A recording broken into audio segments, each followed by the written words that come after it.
Yo, Ryan from the Melbourne Centre of Healing here. Today I'm making a quick video about habits. Okay, so every bad habit that we have, and we've all got them, we've all got bad habits. Every bad habit exists for a very good reason. Okay, then there's three parts to a habit. The three parts are the cue, the routine, and the reward. So the routine is what we generally associate with what the habit is. We just see the habit as the routine that we perform. But if we want to change any habit or start a new habit, we need to look at the cue and the reward.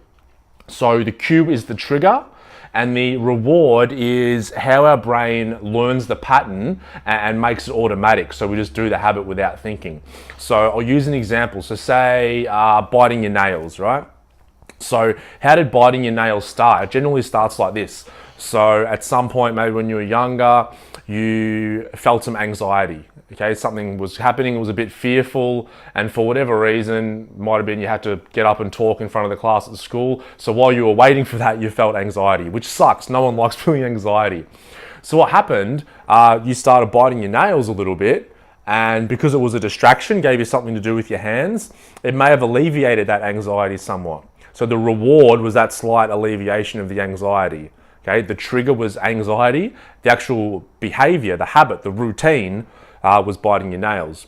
Because there was some form of reward there, it became automatic and it was remembered by the brain to a point now where we could just bite our fingernails and not even think about it. It just happens. So in that case, if we wanted to stop biting our nails, and if you bite your nails and you don't want to stop, that's fine. You don't have to. Like, as long as you're not hurting anyone, don't let anyone tell you what the fuck you can do, okay? But if you did, you'd have to look at that cue and that reward. So whenever any sort of anxiety came up, you have to say, okay, what's a different way I can handle that anxiety? And it has to be what works for you. So you probably have to just experiment with a few things because you need to be getting that reward of that slight alleviation from anxiety. That can be some deep diaphragm breathing, some paced breath. That can be different ways to change your physiology. But by doing that, and once you get the reward of alleviating the anxiety, that habit will change. I'll use another example, like a lot of people who have drinking problems or alcoholics or that kind of thing. The trick can be that 5 o'clock moment in the day. It might be on the way home from work. As soon as 5 o'clock ticks over, bang, I want a drink. And they'll just drive to the bottle shop, grab a drink and go for it. So you have to say, okay, well, I know what the cue is, the trigger. The trigger is 5 o'clock. Then what's the reward? And someone might say, well, the reward's having the drink. The reward's not actually the drink. You have to ask, what is the feeling that drink's giving me? Because that's the reward. It's never the drug, the drink, anything like that. It's the feeling or the sensation that we get from it.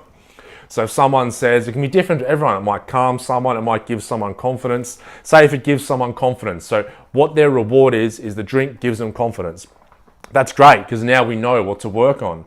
Because now if we can work on, okay, why is confidence lacking in your life? And how can we build that up?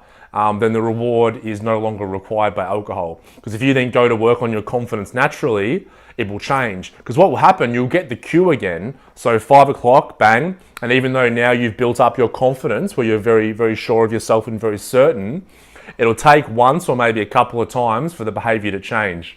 Because without it going through it, your body won't realize there's no reward anymore. So 5 o'clock comes and you're like, oh, I need a drink.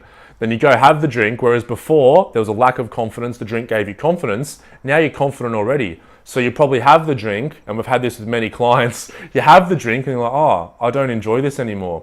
They say, it's so weird, I don't enjoy having a drink anymore, what the hell? It's because we've taken the feeling, what that drink was giving you, and given it to you naturally. So now when you have the drink, you're like, oh, there's no reward here. So then the behavior then stops. Okay, that's for changing a habit.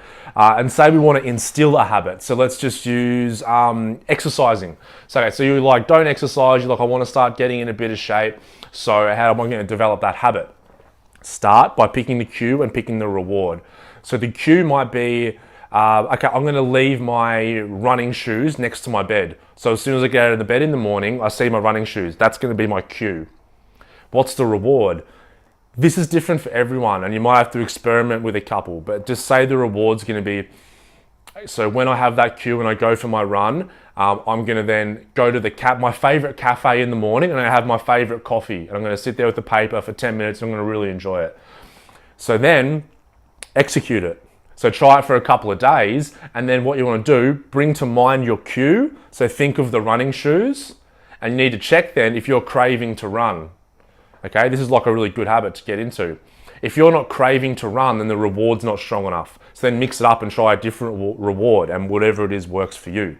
So that's a quick video on habits today. Yeah, have a great day, guys, and I'll speak to you all soon.